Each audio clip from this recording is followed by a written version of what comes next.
The countdown is on, but you're not alone. This is Countdown to College, your weekly guide from EducationQuest Foundation, here to help you plan, apply, and pay for college one step at a time. I'm your host, Gage, and joining us on this podcast is Joan Jurek, Director of College Planning and Outreach here at EducationQuest. Hi, Joan. Good afternoon. Thank you for joining us. Hi, Gage. This is a pleasure. You bet. So, October is Apply to College month. So, in this episode, we're going to be breaking down kind of just the college application process and share some of our tips and advice so you can put your best foot forward and hopefully get into the schools on your list. So, Joan, can you just start off by describing the Apply to College program and the key benefits it offers to Nebraska seniors? Well, yes. So Apply2College is actually a national effort. It's really a national campaign to broaden the awareness of going to college and what colleges are students applying to. When we use the term college, we have to remember that encompasses all different types of educational levels, whether a student is considering a two-year college, a four-year public or four-year private. We would even liken it to include the militaries potentially or apprenticeship programs. And for the sake of today, we're really going to kind of focus on the traditional methods of maybe the trades in the two-year, the four-year public and private schools. But for applying to college efforts, it's really to build better awareness. We see a lot of Nebraska high schools that have an apply to college event where it really does include the whole high school campus. College counselor within the high school may put on an event that includes teachers to come and help them with their apply to college applications. Or it's fun when we go and we are at a high school and we see the teachers wearing their swag from their colleges that they went to, or we see their pennants on their door, where do they go to school. But overall, it's really just to help build a better awareness of going to college. Yeah, I mean, I remember back in high school, you think just of like the college movies, and so you're very much like four-year university, that's the only path, but there really is a lot more options. Right. Yeah. And it's important for students to know that too. And so I know you mentioned already some Nebraska high schools host some special activities around Apply to College Day. Can you kind of share some examples of what those maybe look like? Yeah, so our counselors really can do as much or as little per se, or as much as they have time for. And we again seek high school counselors that will set up shop in a computer lab where they bring in groups of students at a time. And they may have a selfie station where students have the opportunity to display their college pennants of their choice and where they're going to school, or decorate a cookie for what college they're going to go to. Really, just some creative ways to do a scavenger hunt around the high school building. And again, just a great way to include everyone on that high school campus, from the administration to the teachers to school board members, bringing them in and really just building an awareness. Yeah, I've been seeing some pictures rolling from some of our schools and their Apply to College events, and it's cute. Everyone has their pennants and where they're going. It's exciting. It is. It really is an exciting time. I agree. So let's just shift lanes just a little bit to talk more about the actual college application process. Well, So when students are looking to apply to college, how many college applications should students typically complete, and what factors should they really consider when deciding where to apply? keep in mind applying for college usually is going to happen in the fall of their senior year. So I like to take it a step backwards for just a minute, if I may, and really encourage our high school junior families to really be researching out possible colleges now. And if they consider 10 or 12 different colleges, keeping in mind maybe a dream school, if they could go anywhere, Gage, where would you go? Maybe a realistic school that's possibly closer to home, or a school that they know with a little bit of financial aid help, and a school that they know they can get accepted to. what's maybe realistic, put them in that category, and then always have kind of a plan C just in case. Just in case I really decide I don't want to move far away from home, or just in case something comes up, or I change my mind, or I change my major, and this is going to work out better for me, or I didn't get enough money.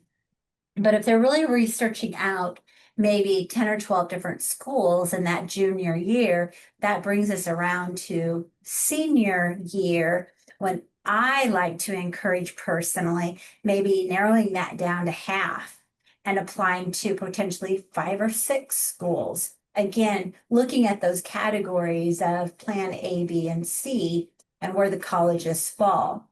Now, is that a magical number? Not necessarily. We see students all the time that have maybe more than that, or a student who says, well, I know I just want to go to XYZ school, and it fits within those categories being realistic for them as well. But I really want to say if they want to compare different financial award offers, or they really just can't make up their mind, I like to say 5 or 6 is pretty manageable because ultimately they're going to have to narrow it down to one school. Mhm. And what's that one school going to be? Yeah, I'm glad I did a lot of research my junior year, just because I know with everything that goes on in a student's senior year, it can feel really overwhelming if you kind of wait to start even looking until senior year. So, Yeah, and following the timeline of really the importance of that junior year being the research year, it's going to make senior year so much more manageable. I don't want to say easier, but maybe more manageable. yeah. And so I know we've just touched on all these topics, but would you say that the fall of a senior's year is the best time to complete their college applications? Yeah, so absolutely fall right now as we kind of are exiting September and entering into October. Now is definitely the best time of the year for our seniors to go ahead and apply. And the biggest impact that's going to have is the sooner you apply, the sooner you can get accepted.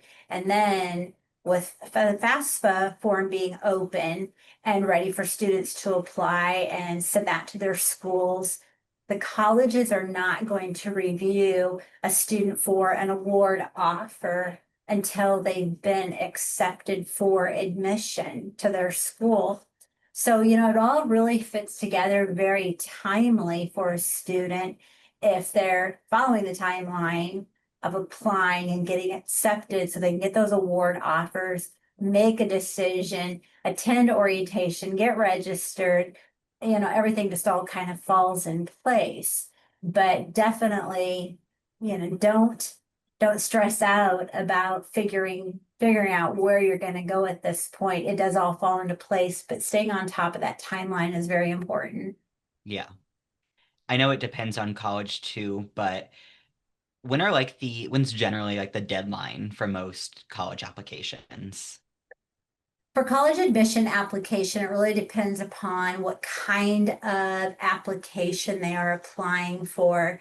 If they are applying to a school that does a rolling admission process or a regular admission process, there really isn't necessarily, a deadline in the fall or the spring, it might even be early summer, just because at some point the college has to cut off admission because they're trying to plan for the classes and how Mm, big your English lit class might be, or your algebra class, or whatever else it might be. So at some point, yes, they do cut it off. But if you're applying for like an early action or an early decision, which is a whole nother podcast, then of course those are going to be a lot earlier when we're looking at October 1 or November 1. But if you're just doing a regular admission or rolling admission, you're totally safe yet for the whole fall and even into spring. awesome. And speaking of the actual college applications themselves, what are kind of like the typical requirements on a college application, and what tools or resources can help students prepare to gather this information? So a lot of colleges are going to ask kind of the same type of questions, wanting to know your major, what are you looking at? And oh, by the way, it's okay if you're still undecided. There's many adults who don't know what they want to specialize in either. So a lot of college applications are going to ask for your major, your GPA, your class rank, ACT score, all of those general types of things. And so it really can help if you're organized. And I'll talk maybe more on that later on, but a lot of the colleges are going to ask for that general information. They might want to know if your parent is an alum or if you have a family member who's an alum of their school. And by the way, that can help you maybe get some scholarship money from that institution as well. But a lot of them are going to ask the same general questions initially up front. So once you take the plunge and you at least complete one admission application, they're all going to be very similar after that. Speaking of some more things that are on kind of the college applications themselves, and it really depends on the college, essays and personal statements are sometimes things that are asked, but especially for scholarship applications too. And those can kind of feel like intimidating sometimes. So, what role do they play in the admissions process, and do you have any tips for writing a strong one? We see very few, at least Nebraska colleges that require an essay or a personal statement, but definitely be prepared if you are looking at a more selective program. A college might want to know about your experience within that program or why you chose that major, what your passion is for that major. So be prepared with those types of things. You know, when it comes to kind of personal statements, as you mentioned, Gage, we see a lot more of that when it comes to kind of the scholarship supplements that they may have a student write for. As far as admissions itself, don't again stress out about that too much. But if you can prepare for some of those specialty type of majors that you're looking at, that's where it will come into play. Gotcha. And Joan, I know Nebraska has something called the Common Application. If a student or family hasn't heard of that before, what is the Common Application and which Nebraska colleges and universities currently participate in it? So the Common Application is a national platform that allows a student to actually complete one admission application for many different colleges. Now, Nebraska, I think we have maybe 5 colleges that are part of the Common Application. And so that just helps minimize the paperwork that they're having to do or the tracking that they have to do. Keep in mind, though, sometimes those colleges might still want some additional information that the Common Application doesn't carry or ask for. So that would be something important to keep in mind and to have communication with your admission counselor to make sure that you're completing everything that they want. But yes, the Common Application form is a really nice platform if you're trying to apply to all the colleges that participate in it. Keep in mind that again, if we only have 5 colleges in Nebraska that are part of that platform and using that platform, there's a lot of colleges that don't use that platform. So you're still having to do multiple applications anyway. And speaking of multiple applications, I know something that's kind of a concern to some students is, application fees, and college application fees can kind of add up if you want to apply to more and more colleges. What should students know about fee waivers and how can they access them? Oh, great question, Gage. Yeah. So fee waivers is an opportunity to allow you to not have to pay the admission application fee, which those can range in dollar amounts from very simplified of $25, maybe up to 90 or even $100, depending upon where you're planning to apply for admission to. So yes, those can add up pretty fast, especially if you're looking at more than one school. If you are interested, though, in trying to get a waiver, one thing you might want to do is ask when you go on a campus visit. A lot of times colleges will say, well, if you apply today, if you fill out your application before you leave campus today, we'll waive the fee. You won't have to pay it. Also, for students who are maybe on a reduced or free lunch plan through their high school, there's a possibility there to also get a fee waiver. That's a great opportunity. Lots of times they may ask for your school counselor to verify that. There's probably a question on the form that will ask if you have that opportunity to have free or reduced lunch. Simply check the box. And again, they may just ask you for some kind of verification of it, if you will. But there's also a lot of colleges that don't actually charge a fee. So just be sure that you know which of those colleges are. And even still, I'll just put a plug in for the University of Nebraska system right now. They have an application fee free until November 1st. So definitely, again, trying to shoot for that fall semester and getting those applications in when the colleges are trying to see what kind of student recruitment they're getting. That's the best time. Now, turning a little bit more towards some families, or maybe if there's any counselors watching this episode, how can families and school counselors support students through the application process?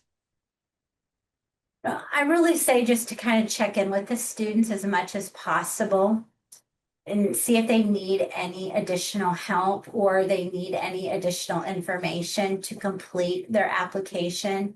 Many college applications now allow the student to self-report their transcripts, what classes they've taken in high school and what their grades were, at least initially. And so if a student doesn't know what that is, of course, they have their student portals that they can use to go out and double check that information. But I think for the adults that are out there assisting with students, it's really just a matter of continuing to be a support system and setting aside time for students to complete their application. We help many students in the summertime through college planning appointments, saying, well, I don't have time, I don't have time, I don't have time. Senior year is very busy. Again, another reason why we say junior year, let's get some of this done and out Hmm. of the way. So the more we can support them in the tools that they need to complete those applications, the easier it's going to be. Yeah, and for the student side of it, something I learned in college and something if you start it in high school, it's a really strong skill is just not being afraid to ask for help because everyone around you just wants to see you succeed. So, Right. all right, Joan, I have one final question for you. For Okay. students who maybe feel overwhelmed, if there is like one or two really important first steps they can take to start their college application journey, what are they and why should they take them? Number one is be/get organized.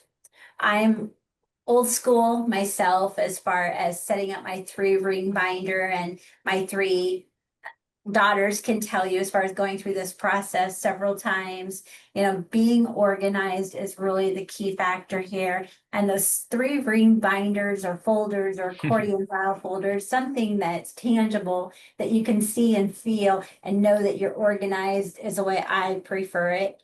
Because you can put deadline dates in there, you can scribble in when you applied, you can put copies of your applications in there, you can put copies of your acceptance notifications when you get them, print them off on the computer, the emails, your to-do list. What do I have to do? So again, I'm kind of old school when it comes to that. But probably the other thing I would recommend for our students is create your activities resume. That too can be a great tool for you to use. We have a phenomenal tool on our website called the activities resume, where you can go in and put in all your accomplishments, your grades, your honors and recognitions, or your special classes that you've taken, your activities and volunteer work. Again, a lot of those same questions are going to be asked on your admission application forms. So if you have your activities resume in front of you, you're pretty much going to have the information that you need to fill out your application. So if you haven't yet done that, I do encourage you, get an activities resume done, get it built, have it ready to go. And it's also great too for scholarship applications. And don't be afraid to have an adult take a look at it and make sure that you've caught everything that you need to.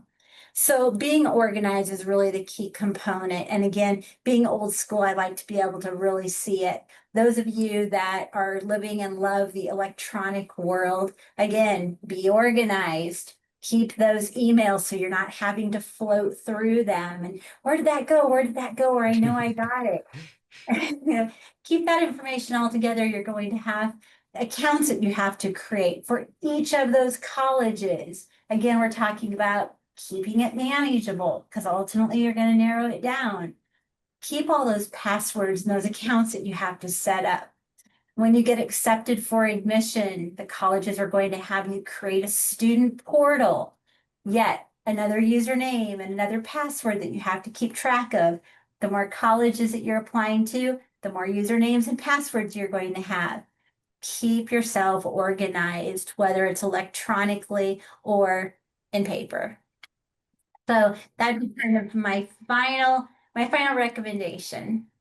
Yeah, that was my problem was keeping track of all the passwords. So please write your passwords down. Yeah. Yes, there's a lot of them out there, and we haven't even talked about financial aid and the importance of, all those passwords and Yeah. everything. Yeah, get organized, get organized, get organized. All right, well, that was all my questions. Thank you again, Joan, for joining us. You're welcome. Thank you for asking. And to our audience, if you ever need any help with anything college related, you can contact an Education Quest office near you for free help. Our amazing college planning team is more than happy to help you with FAFSA, college planning, anything underneath the college planning sun. So definitely reach out. You can find our contact information or schedule an appointment at educationquest.org.